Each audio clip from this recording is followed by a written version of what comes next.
আজকে ক্লাসে আমরা আরো একটু অ্যাডভান্সে যাব। অ্যাডভান্সটা কি ধরে নিতে পারেন যে মানি রিসিপ্ট তৈরি করার জন্য বলা হয়।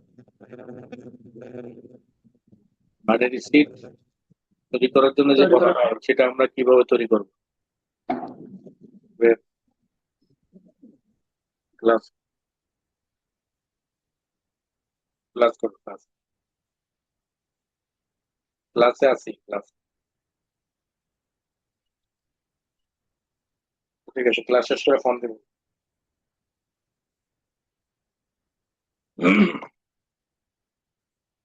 তাহলে দেখেন,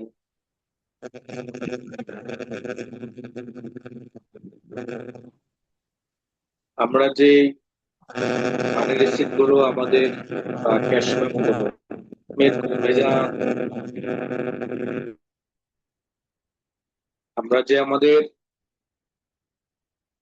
বিভিন্ন দোকানগুলোর যে মানি রিসিপ্ট গুলো আমরা তৈরি করি, ওই ধরনের একটা মানি রিসিপ্ট আমরা কিভাবে তৈরি করব? যেমন আপনি একজন বইয়ের দোকানদার বা বইয়ের সেলসম্যান বা বইয়ের ম্যানেজার, বইয়ের দোকানের ম্যানেজার।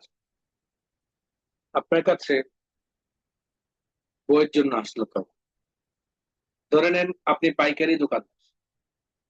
সহজে বোঝার জন্য ধরে নিতে পারেন আপনি একজন কি দোকানদার। কিসের দোকানদার? বই বিতরণের দোকানদার, বইয়ের সেলসম্যান অথবা বইয়ের দোকানের ম্যানেজার।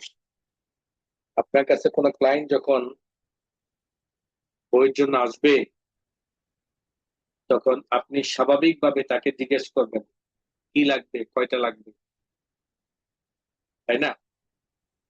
যেমন আপনি বাংলা বাজারে গেলেন, ইসলামিয়া লাইব্রেরিতে গিয়ে বললেন যে আমাকে কায়দা দেন 150টা। কি বললেন? কাস্টমার কি বললেন? 4,150 টাকা। 150টা। তো এর আগে আপনার জেহানে রাখতে হবে কায়দা 150টা কত করে। এটা কিন্তু সেলসম্যানের জেহানে কিন্তু মুশকিল, তাই না? সেলসম্যান, একজন সেলসম্যানের প্রতিটা পণ্যের দাম, গুণ ইত্যাদি সম্পর্কে অবগত থাকতে হয়। আপনি যদি একজন সেলসম্যান হয়ে থাকেন তাহলে অবশ্যই এই বিষয়টা আপনার জানা আছে। একজন সেলসম্যান মানে হলো একটি কোম্পানির একটি পণ্য, ওই পণ্যের গুণগত মান, ওই পণ্যের কি কি ক্ষতিকারক আছে, এটি কেমন চলছে, এটি প্রাইস কেমন, এটি ডিসকাউন্ট প্রাইস কেমন, এটি বেশি নিলে কোনো ধরনের বিশেষ ডিসকাউন্ট আছে কিনা, এই সব কিছু একজন সেলসম্যানের ব্রেনের মধ্যে মশগুল। তো ক্লায়েন্ট আপনাকে বলল যে কায়দা দাও আমাকে 150টা। আপনি অনেক সময় ছিল। মানি রিসিটের মধ্যে লিখলেন কায়দা। মানি রিসিটের মধ্যে কি লিখলেন? যেমন কায়দা লিখলেন, কায়দা কয়টা লাগবে ভাই? 150টা। 100। এই দুইটা কিন্তু ক্লায়েন্ট আপনাকে বলবে, তাই না? কায়দা এবং কোয়ান্টিটি, আইটেম এন্ড কোয়ান্টিটি যখন আপনাকে বলবে, এরপরে দুইটা কিন্তু আপনার কাজ।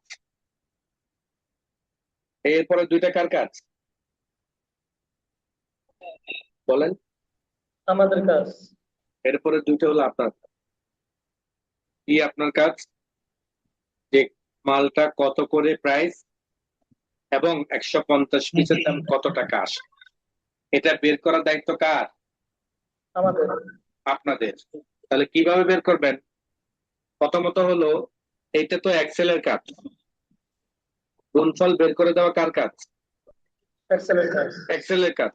কিন্তু মালের দাম লিখে দেওয়া কিন্তু এক্সেলের কাজ। এটা হলো সেলসম্যানের কাজ। এটা কি?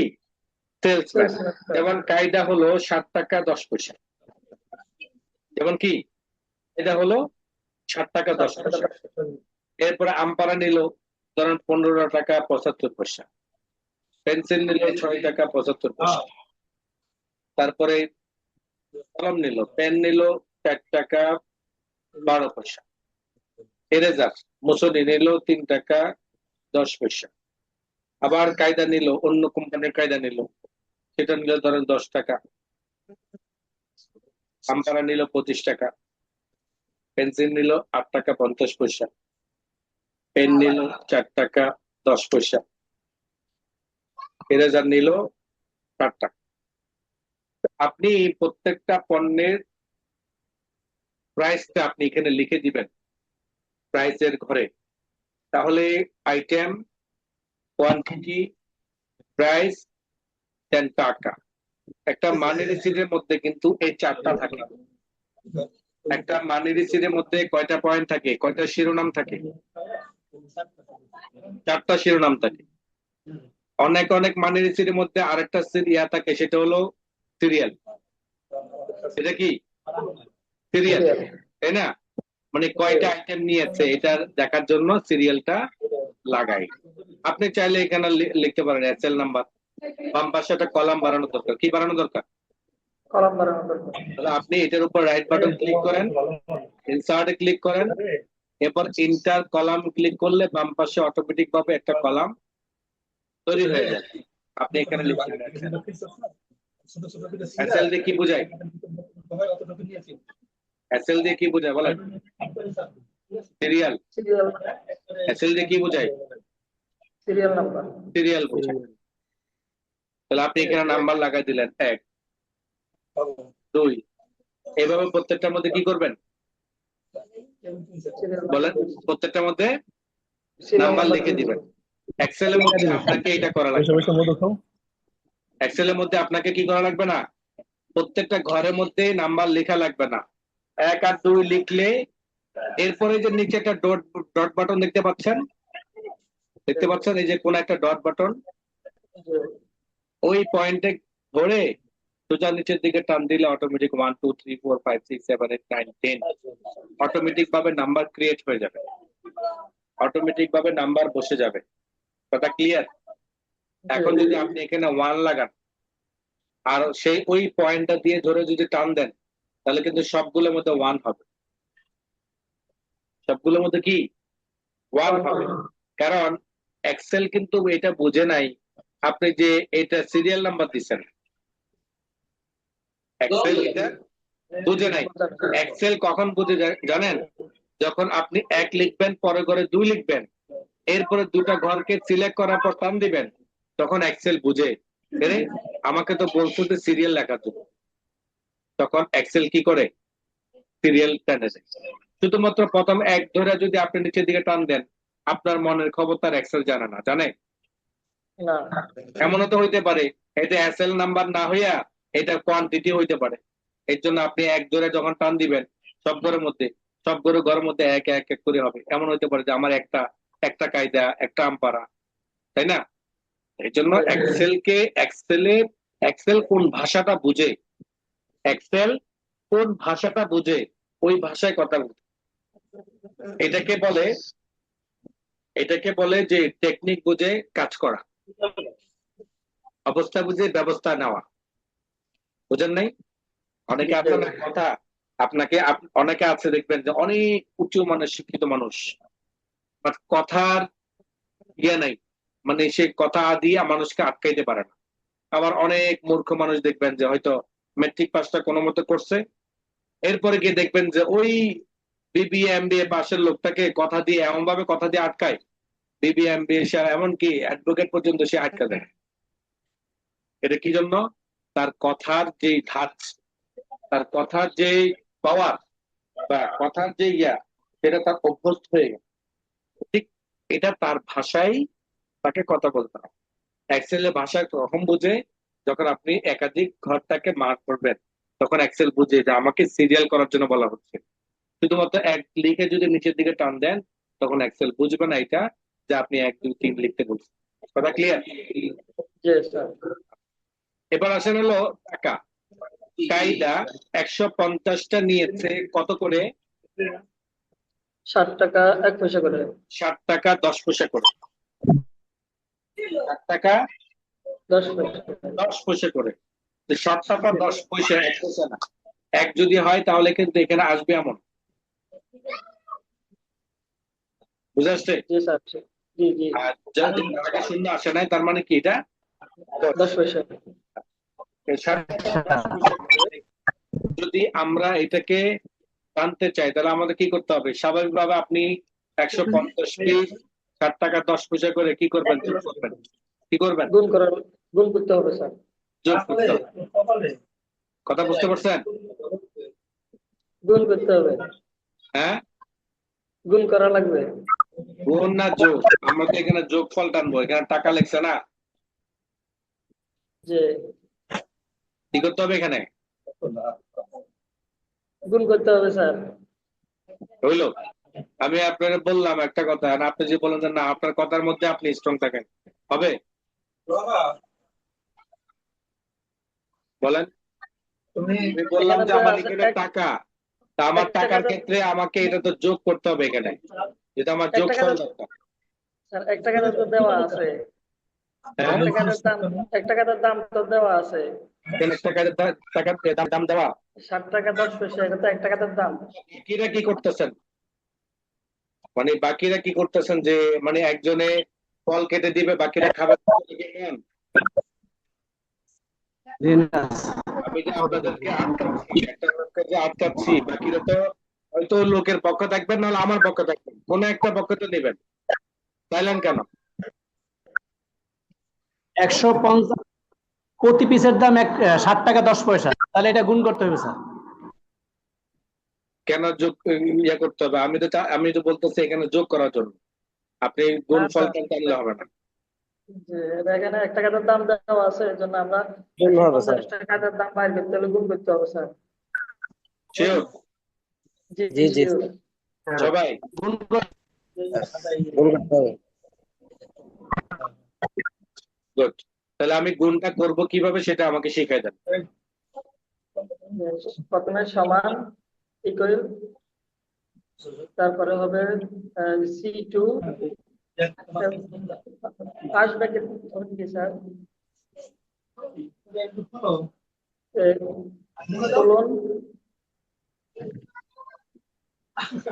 D2,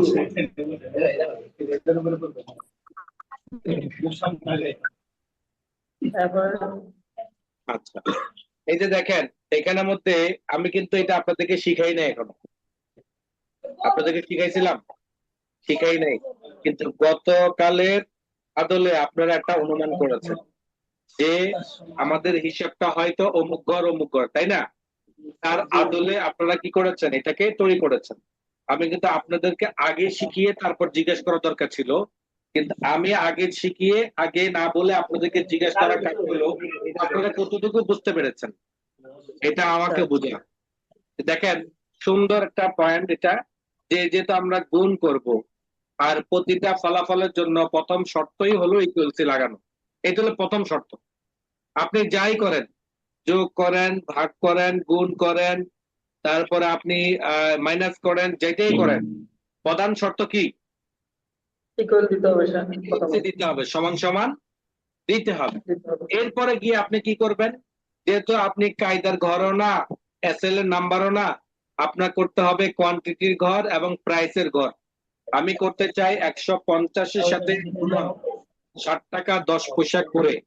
আমি এখানে প্রাইস যেটা দিয়েছি সেটা হলো আমার নেট প্রাইস, অর্থাৎ প্রতিটা কায়দা, প্রতিটা কায়দা কত করে সেটা আমি এখানে লিখে দিয়েছি। এখন এই দুটার সাথে যখন আমি গুণনফল বের করব, তখন টোটাল তার 150 পিস কায়দার দাম কত সেটা এখানে আসবে। এর জন্য আমাকে ক্লিক করতে হবে C2 এবং ইনটু টাইপ করার পরে আমি D2 তে ক্লিক করে ইন্টার দিতে হবে। তাহলে 1065 টাকা বিল আসছে 150 পিস কায়দার দাম। কথা ক্লিয়ার? জি স্যার। এবার তাওহিদ ভাই বলেন, এই ঘরের ফলাফলটা কিভাবে বের করবো?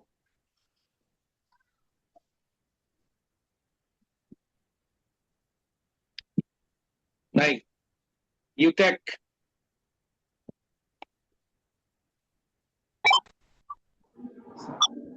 বলেন, সায়েম ভাই বলেন, মহসিন ভাই বলেন। এই জায়গার ফলাফলটা কিভাবে? সমান সমান দিয়ে তারপরে C2 C3 স্যার C3 এরপরে পূরণ চিহ্ন দিয়া D3 গুড। আর এই ফলটা এই পরবর্তী ঘরটা করতে চাইলে সমান সমান দিয়ে সমান সমান সমান সমান C4 C4 গুণন D4 4 গুণ পরের ঘর বলেন। সমান সমান সমান সমান C5 গুণন D5 পূরণ C5 গুণন D5 পরেরটা বলেন। C6 equal to সমান C6 গুণন D6 সমান সমান সমান সমান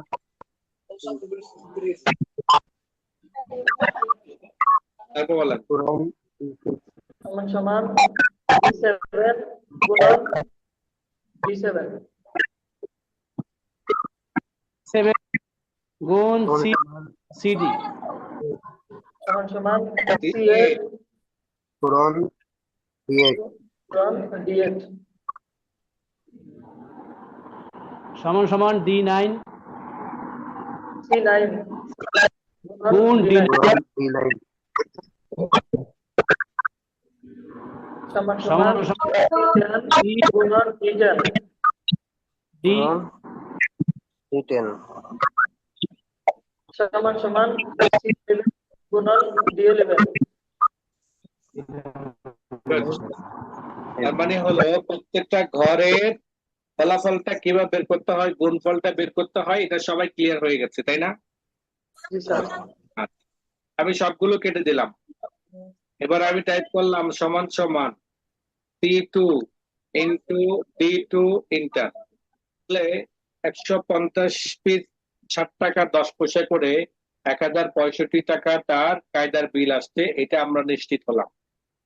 এখন যখন আমরা এইভাবে প্রত্যেকটা সমান সমান ধরে ধরে ধরে ধরে ধরে ধরে গুণফল টানতে যাব, 10টা আইটেম হয়তো নেওয়ার কারণে বেশি সময় লাগবে না, কিন্তু আইটেম যখন এরকম 50টা 100টা হয়ে যাবে, তখন কিন্তু একজনের বাউচার রেডি করতে আমার সারাদিন পার হয়ে যাবে, তাই না? জি এত এত সময় নষ্ট করলো তো আর আপনাকে সেলসম্যান হিসেবে রাখবে না। যেমন ইসলামিয়া কুতুবখানার মধ্যে এই সময় রাত দিন 24 ঘন্টা সমান, বই এই পরিমাণ তেল, তাদের কথা বলার মতো সময় নেই। রমজানের আগে অর্ডার দিয়ে রাখছে, এখনো পর্যন্ত বই পায়নি, এমন অনেক লাইব্রেরি আছে। তো চিন্তা করে দেখেন কি পরিমাণ সেল। আর ওই সেলসম্যান হিসেবে আপনি যখন কাজ করবেন, কতটা দ্রুত গতিতে আপনাকে কাজ করতে হবে। আপনাকে শুধু আপনার সময় যাবে শুধুমাত্র এই 3টার মধ্যে, এইটার মধ্যে সময় ব্যয় করলে তো আপনার বিশাল লস। তাহলে আর এক্সেলে কাজ করে লাভ নাই, হাতে লিখলেই অটোমেটিক ক্যালকুলেটর হিসাব করে নিলে আমার আরো সময় সেভ হবে, তাই না?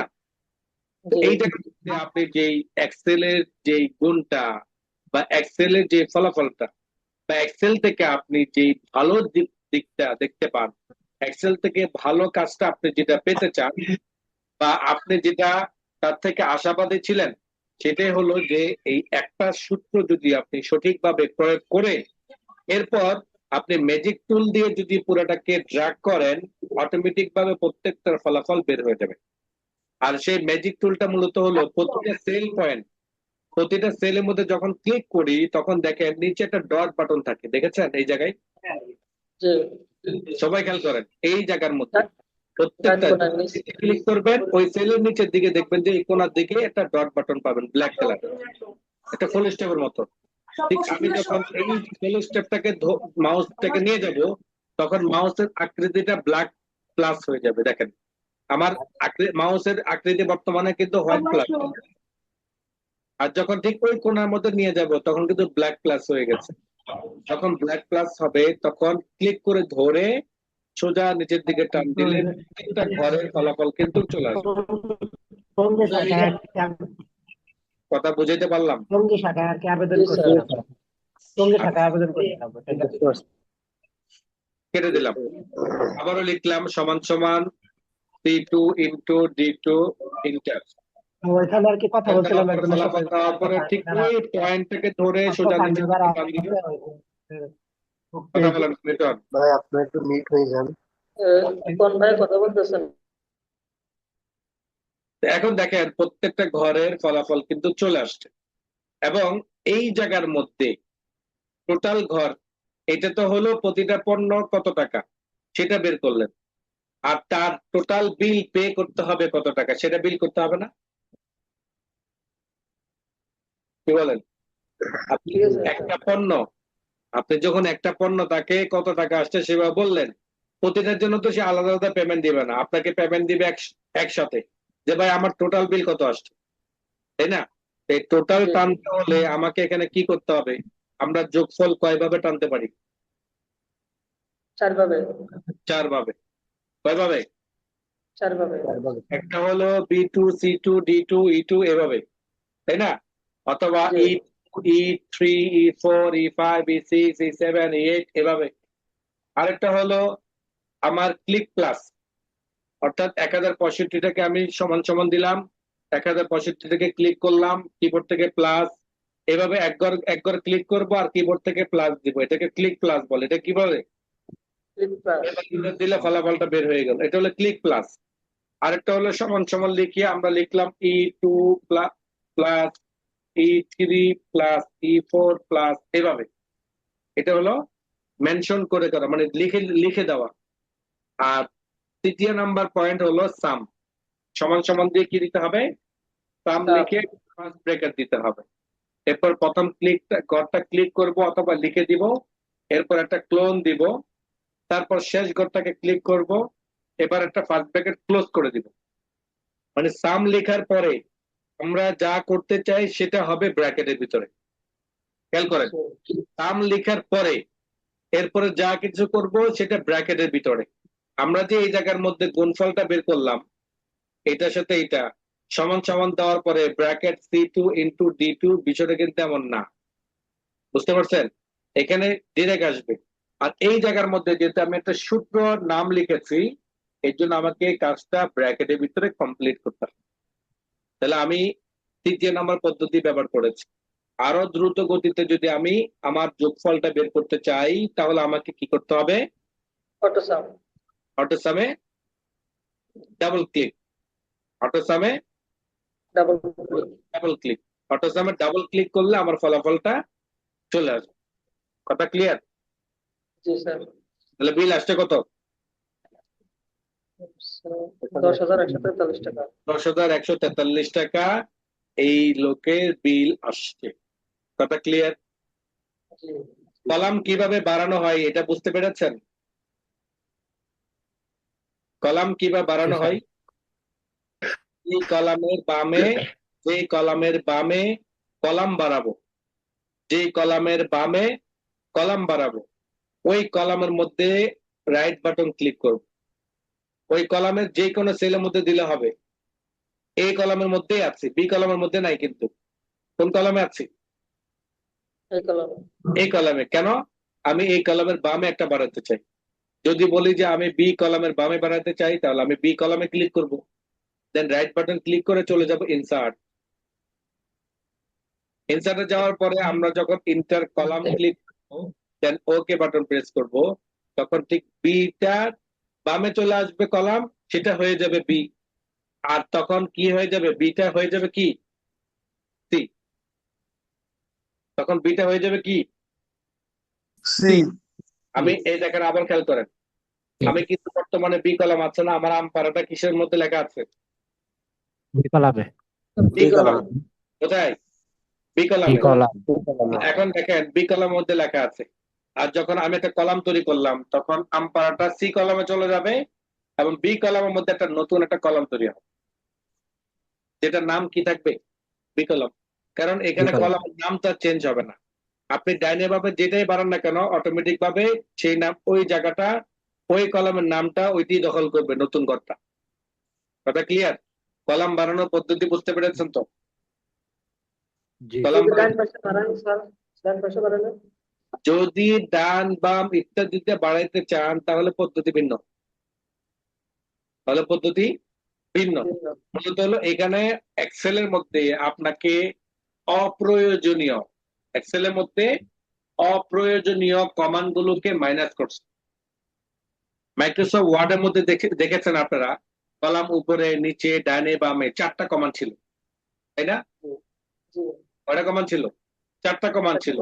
কিন্তু এক্সেলের মধ্যে কিন্তু 4টা কমান্ড দেয় নাই। এক্সেলের মধ্যে এটা আপনাকে বোঝাচ্ছে যে ভাই তুমি যে কলামটার মধ্যে যে কলামের বামে একটা কলাম বাড়াতে চাও, তুমি ওই কলাম মধ্যে ক্লিক করো। আচ্ছা, আপনি এই কলামের ডাইনে যদি কলাম বাড়াতে চান তাহলে আপনি তো সেই কলামের মধ্যে ক্লিক করলে তো অটোমেটিক বামে কলামটা হয়ে যায়, তাই না? মানে এক্সেল আপনাকে তো খাটাবে, এক্সেল আপনাকে কি করবে? খাটাবে, নিজের লোড নিবে না। এক্সেল কিন্তু কখনো নিজের লোড নেয় না। এক্সেল কিন্তু সবসময় বুদ্ধি নিয়ে চলে, কারণ পুরা কাজটাই তার বুদ্ধির কাজ। পুরা কাজটাই কি তার বুদ্ধির কাজ। এবার আসেন, আপনি তো কলাম বাড়ানো শিখেছেন, তাহলে সেল বাড়াইতে হবে, রো বাড়াইতে হবে না? জি কেন রো বাড়াইতে হবে এই জায়গার মধ্যে আমাকে বলেন। এই জায়গার মধ্যে আমি উপর একটা রো বাড়াতে চাই, কিন্তু কেন বাড়াইতে চাই, কি দরকার?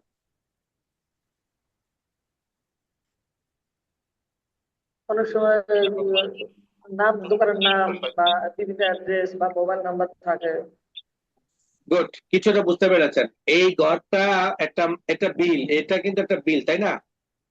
জি এই বিলটা কার, কিংবা এই বিলটা কোন প্রতিষ্ঠানের?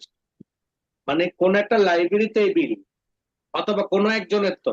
কিন্তু এখানে তো কিছুই লেখা নাই, এখানে শুধু লেখা আছে কি এটা 150 পিস এত টাকা করে এত টাকা। তো সমাধান তো হলো না। এটা দরকার হলো এটা কোন প্রতিষ্ঠানের এবং এটা কার নামে করা, এগুলো দরকার। তো সেক্ষেত্রে আমার উপরে একটা কি বাড়ানো দরকার? রো বাড়ানো। রাইট বাটন ক্লিক করে যখন আমি ইনসার্টে ক্লিক করব তখন দেখতে পারবো কলামের উপরে ইন্টার রো, দেন ওকে বাটন প্রেস করবো, তখন অটোমেটিক ভাবে উপরে একটা কি বেড়ে যাবে। রো বেড়ে যাবে। এখানে রো বাড়িয়ে দিল। কয়টা সেল আছে? কয়টা? 4টা নাকি 5টা? 5টা। এখানে সেল আছে কয়টা? সেল বুঝেন নাই? 5টা। চলে আসে 5টা প্রতিটা 5টা ঘরকে কি বলা হয়? সেল বলে। সেলগুলো। সেল বলা হয়। আমরা কিন্তু মাইক্রোসফট ওয়ার্ডের মধ্যে 2টা ঘরকে মাঝখানে দেয়াল ভেঙে একটা ঘর করা শিখেছিলাম, মনে আছে আপনাদের? জি মার্চ। মার্চ। ঠিক আপনার এই ঘরের মধ্যেও তো আপনার দরকার, কারণ প্রতিটা শিরোনাম কিন্তু আলাদা আলাদা ঠিকই, কিন্তু প্রতিষ্ঠানের নাম তো মিডল পর্যায়ে বড় করে হবে, তাই না? জি তো জি প্রতিষ্ঠান যেহেতু বড় হবে তাহলে আমাকে এই ঘরগুলোকে একটা ঘর বানাইতে হবে। আর এই ঘরগুলোকে সিলেক্ট করার পর দেখেন merge and centre, merge and centre. এবার আপনি এখানে লিখে দেন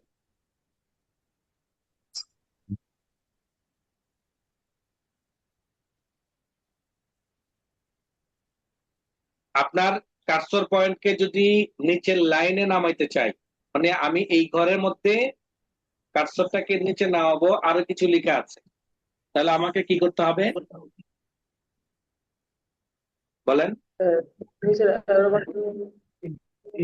আমরা মাইক্রোসফট ওয়ার্ডের মধ্যে যখন কলমটাকে নিচে নামাইতাম তখন কোন বাটন দিয়ে নামাইতাম? arrow button দিয়ে। ইন্টার ইন্টার আছে। অ্যারো বাটন দিয়ে, ইন্টার ইন্টার দিয়ে, কি দিয়ে? ইন্টার দিয়ে।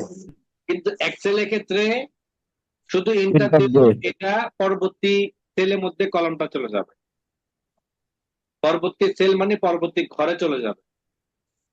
এক্সেলের ক্ষেত্রে যদি একই ঘরের মধ্যে নিচের দিকে আপনি আরেকটা লাইন লিখতে যান তাহলে অবশ্যই আপনাকে কন্ট্রোল অথবা অল্টা বাটন ধরে এন্টার দিতে, কন্ট্রোল অথবা অল্টা বাটন ধরে কি করতে হবে? ইন্টার দিতে হবে। আপনি যখন কন্ট্রোল বা অল্টা বাটন দুইটা মনে রাখেন। কেন মনে রাখবেন? কারো কারো কম্পিউটারে হয়তো কন্ট্রোলে সেট করা অটোমেটিক, আবার কারো কারো কম্পিউটারের মধ্যে অল্টার করা। তা আমি এর জন্য দুইটাই আপনাদেরকে বলেছি, আমারটার মধ্যে অল্টার করা। আমি কিন্তু কন্ট্রোল দিয়ে প্রথম করেছি কিন্তু হয় নাই, দেখেছেন আপনারা? অল্টার দিয়ে করেছি, এখন কিন্তু ঠিক ওই দেখেন রো নাম্বার 1 এর মধ্যে রয়েছে। এবার আমি এখানে লিখলাম বাংলা বাজার,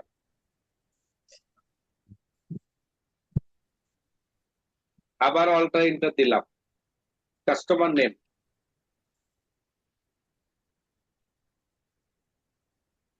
আবার অল্টার ইন্টার দিলাম, অ্যাড্রেস দিলাম।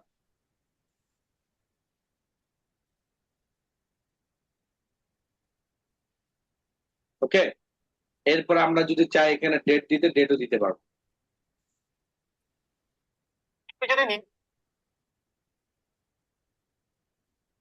এবার আমরা ইন্টার দিব। এবার যখন আমরা ইন্টার দিলাম তখন আমাদের লাইন কিন্তু একটাই দেখাচ্ছে, বাকি লাইনগুলো দেখাচ্ছে না। দেখাচ্ছে? না। আমি যখন ওইটার মধ্যে ক্লিক করব, ক্লিক করার পরও কিন্তু দেখাচ্ছে না। এর কারণ কি? আমার দেখানোর জন্য জায়গা আছে মাত্র এক লাইনে। কতটুকু? এক লাইনের। বাকি যে লেখাগুলো আছে ওই লেখাগুলো দেখানোর মতো জায়গা নাই। তাহলে আমাকে কি করতে হবে? আমাকে এই ঘরটাকে বড় করতে হবে। খেয়াল করেন, তার সাথে আরেকটা সম্পর্ক, এটা মানে অপ্রয়োজনীয় কোনো কথা যেমন এক্সেল করে না, এক্সেল ক্লাসগুলোতে আমরা অপ্রয়োজনীয় কথা বলিও না, শুধুমাত্র যেগুলো না হলে নয় সেগুলো। এখানে যেমন আমি একটা ঘরের মধ্যে কাজ করেছি, একটা ঘরের মধ্যে কাজ করতে গেলে একাধিক ঘরকে মার্জ করা লাগছে পদার্থ। সেকেন্ড নাম্বার হলো কার্সরটাকে একই ঘরের মধ্যে নিচে নামাতে হলে আরেকটা পয়েন্ট শেখা লাগছে। থার্ড নাম্বার হলো আমি একাধিক লাইন লিখেছি বাট শো করতেছে এক লাইন। এখন সে এক লাইনটাকে বড় করব কিভাবে, এটা আমাদেরকে শিখতে হবে। যেমন আমার এখানে এক লাইন আছে, আমি যদি কোনো কলাম অথবা কোনো রো বড় ছোট করতে যাই, যেমন আমরা যখন মাইক্রোসফট ওয়ার্ডের মধ্যে টেবিলগুলোকে বড় ছোট করতে গিয়েছি তখন ঠিক এই যে এই পয়েন্টগুলো ধরে ধরে বড় ছোট করেছি, তাই না? জি বুঝাইতে পারিনি। জি যেমন আমরা যখন এই ঘরগুলোকে বড় ছোট করেছিলাম তখন এই যে এইভাবে পয়েন্টগুলো ধরে বড় ছোট করেছিলাম, কিন্তু এক্সেলের ক্ষেত্রে আপনি এটা করলে হবে না, আপনি এই পয়েন্ট ধরতেও পারবেন না। দেখেন, এক্সেলের ক্ষেত্রে এই পয়েন্টগুলো থাকে হলো ঠিক ওই নামের সাথে। এই দেখেন, এই যে দেখেছেন, জি। আপনি যদি কলাম বড় ছোট করতে চান, প্রতিটা নামের পরে পরবর্তী নামের মিডিলে যে একটা রেখা আছে ওই রেখাটাকে ধরেই বড় ছোট করতে হয়। তাহলে আমি যদি আমার এই রোটাকে বড় ছোট করতে যাই তাহলে কোন কলাম ধরবো? ওয়ান কলমের সাথে যুক্ত বুঝে নাই? লেফটে মানে ওয়ানের সাথে যুক্ত হবে। স্পষ্ট করেন, অস্পষ্ট বললে হবে না, স্পষ্ট করেন। রো বাকিটা রো বলেন। বরাবর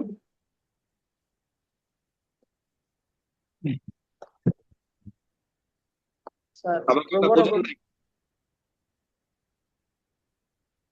হুম, আমি কি বুঝাইতে চাইলাম বুঝেন না কেউ?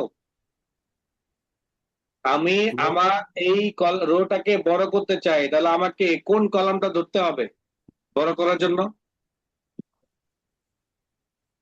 পাশের কোন কলমটা কলমটি। রো হ্যাঁ, করতে হবে?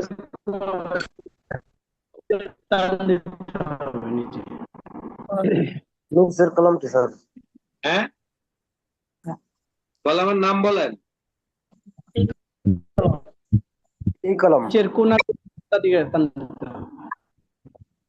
এই কলম। জি। সবাই একমত? স্যার, রো কে যদি বড় করতে চাই তাহলে ওয়ানের নিচে ধরে টান দিতে হবে। ওয়ানের নিচে তা রো আমার বড় আমার এই জায়গার মধ্যে বড় করার দরকার কি, রো না কলাম? রো। কেন? ওই যে আমাদের লাইন গুলো যে ভিতরে, এই জন্য। লাইন করে ভিতরে বলি তো আমি কলাম বড় করব। কলম, এই কলম। হ্যাঁ, হ্যাঁ স্যার, রো বড় করবো, রো। শুনেন একটা জিনিস, একটা সবক দিই আপনাদের। কোন বিষয়ের উপর যদি একতলাপ করতে হয় সেই বিষয়ের উপর পরিপূর্ণভাবে গবেষণা করে সঠিক সিদ্ধান্তের উপর অটল থাকাটাই হলো বুদ্ধিমানের কাজ। একটা লাভ করতে হলে তখন করতে হবে। এখানে একজন শুধু বলতেছেন যে যে আমাদের নাম্বার গুলোকে বড় করতে হবে। আমি তাকে বোঝানোর চেষ্টা করতেছি যে এখানে কলামটাকে বড় করতে হবে, উনি কোনোভাবে মানতে রাজি না।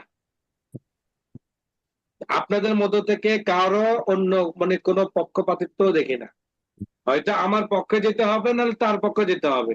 এখন যদি আপনি ওই লোকটার মতো বলেন এই জল্লিন না মারামারি হয়েছে, এখন যখন চাকু ধরছো রে বল তুই জল্লিন না জল্লিন, তা আমি কোনোটাই না। না, অবস্থা হচ্ছে আপনাদের এটা। স্যার আমরা হ্যাঁ? লোক সংখ্যা কম তো, এই জন্য বেশি হলে আপনাদের লোক সংখ্যা কম না, আপনাদের লোক সংখ্যা অনেক। আমি ওই এখানে আমি এখানে দেখতে পাচ্ছি আপনারা 8 জন, কিন্তু আমি এখানে দেখতে পাচ্ছি এখানে কমপক্ষে 80 জন উপস্থিত। মাশাআল্লাহ, আপনাদের কই কাছে লোক স্যার? কম হতে পারে, আমার কাছে না। বলেন এখানে কি বড় করতে হবে, আমাদের কোন কলামটা বড় করতে হবে?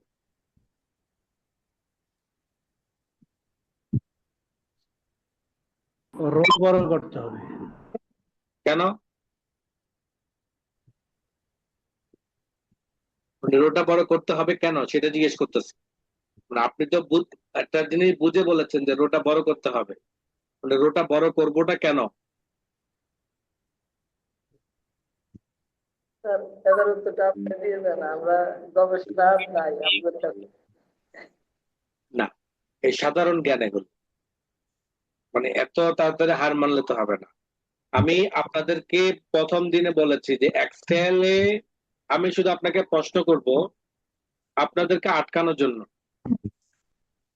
কিন্তু আমার প্রত্যেকটা প্রশ্ন ম্যাক্সিমাম থাকবে হলো অযৌক্তিক, শুধুমাত্র আপনাদেরকে আটকানোর জন্য, মানে আপনাদের কনসেপ্টটাকে ক্লিয়ার করার জন্য। আমি আমি আমি সবসময় রং সাইডের মধ্যে থাকবো এবং রং সাইডটাকে ফলো করার চেষ্টা করবো যে না এইটাই রাইট সাইড, আপনারটা রং সাইড, আমি সবসময় এটাই বলবো। কিন্তু আপনারা বুঝে সঠিক যেটা সেটার উপর কামাত থাকতে হবে আপনার।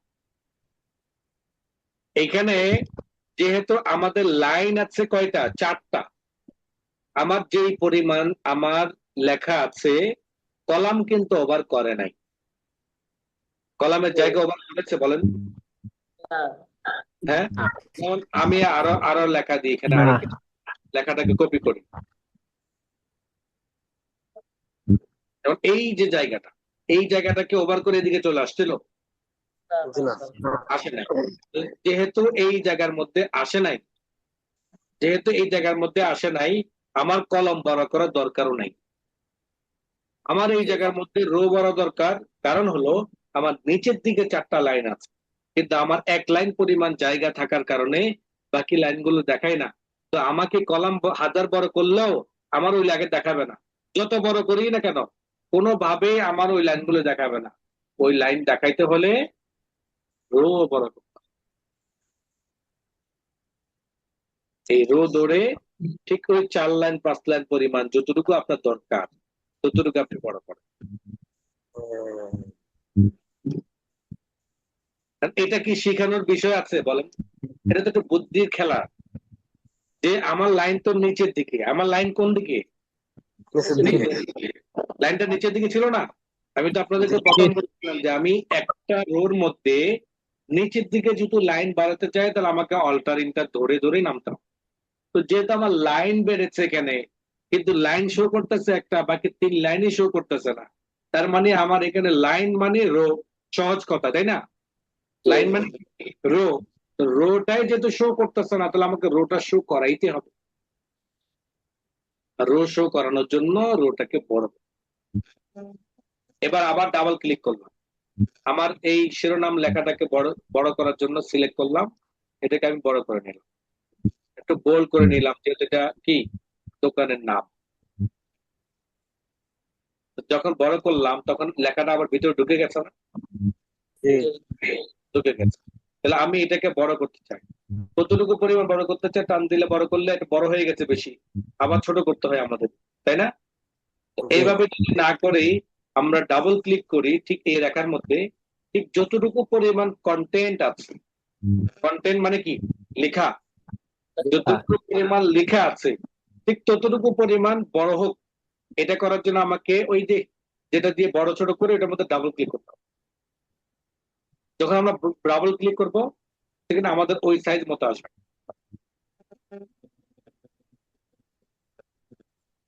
আচ্ছা, আমার এখানে আসতেছে ডাবল ক্লিক করতে হবে। যখন আমরা ডাবল ক্লিক করব তখন ঠিক আমাদের যতটুকু পরিমাণ দরকার হবে ততটুকু পরিমাণ কি হবে, এটা বড় হবে। বড় হবে। ঠিক ওই পরিমাণ। তার মানে আমি আরো সহজভাবে বুঝাই, যেমন আমার এই জায়গার মধ্যে এত বড় জায়গা দরকার না আছে, তখন এই জায়গার মধ্যে থেকে দেখাই, এসএলটা দেখাই, এসএল ঘরটাকে আমার এত বড় দরকার আছে, জি না না স্যার। তাহলে এসএলটাকে ছোট করা দরকার কতটুকু পরিমাণ, যতটুকু পরিমাণে কন্টেন্ট, সর্বোচ্চ কন্টেন্ট যেটা আমি দেখেন ডাবল ক্লিক করলাম, ঠিক এই পরিমাণ কন্টেন্ট আছে, এই পরিমাণ বড় হয়েছে, এতে কিন্তু ছোট হয় নাই। কিন্তু নাম্বারিং এর মধ্যে গিয়ে দেখেন এখন অনেক জায়গা আছে, তাই না? কিন্তু নাম্বারিং হলে চলবে নাকি ওই কলামের মধ্যে সর্বোচ্চ কত বড় সাইজের লেখা আছে ওইটাকে ফলো করবে, কোনটা? সর্বোচ্চ লেখা যতটুকু আছে ততটুকু। সর্বোচ্চ ওটাকে follow লেখাটাকে ফলো করবে। Good. আমরা দেখেন একটা কাজ দাঁড় করালাম, এবার আমরা এটার মধ্যে একটা বর্ডার দিতে চাই, যতটুকু লেখা থাকবে ততটুকু সিলেক্ট করার পরে বর্ডার থেকে আমরা অল বর্ডার, দেখেন আমাদের কাজটা কমপ্লিট। এবার যে শিরোনামগুলো আছে শিরোনামগুলোকে তুলনামূলক একটু ডিফারেন্ট করতে হয়, তাই না? এটাকে আমরা সেন্টার দিলাম, একটু গোল করলাম, দেখেন কাজটা মোটামুটি একটু দাঁড়িয়েছে। এসএল নাম্বারটাকে হয়তো আমরা সেন্টারে দিব, না হয় লেফটে দিব, হয়তো সেন্টারে না হয় লেফটে, তাহলে সুন্দর দেখা যাবে। এটা আমাদের একটা কাজ দাঁড়াইল। এই যে মানি রিসিপ্টটা, এই একটা মানি রিসিপ্ট যখন আপনি করতে যাবেন, ফার্স্ট টাইম হয়তো আপনার জন্য একটু ইয়ে হবে, সেকেন্ড টাইম আপনার কাছে খুব মজা লাগে, সেকেন্ড টাইম আপনার জন্য কি মজা লাগে। মজা। আরেকটা বিষয় বলি, যেমন আপনার মানি রিসিপ্ট নাই, যেমন কি আপনি ব্যবসা করেন, আপনার মানি রিসিপ্ট নাই, আপনি চাচ্ছেন যে এভাবে হিসাবটা করতে, এভাবে যদি আপনি হিসাবটা করেন আপনার কাজের মধ্যে ভুল হওয়ার সম্ভাবনা কম থাকে। কথা বুঝতে পারলাম? আপনি চাইলে এভাবে মানি রিসিপ্ট গুলো তৈরি করতে পারেন। আরো যদি সাজানো দরকার হয়, নানান ধরনের কমান্ড গুলো কিন্তু মাইক্রোসফট ওয়ার্ডের মতো এখানেই আছে, আপনি ব্যবহার করে করে কাজগুলো করতে পারবেন। নেক্সট ক্লাসে আমরা seller sheet 1, seller sheet 2, seller sheet 3 এই সম্পর্কে একই দিনের আলোচনা করব। আজকে ক্লাস এ পর্যন্ত, কারো প্রশ্ন থাকলে করতে পারেন।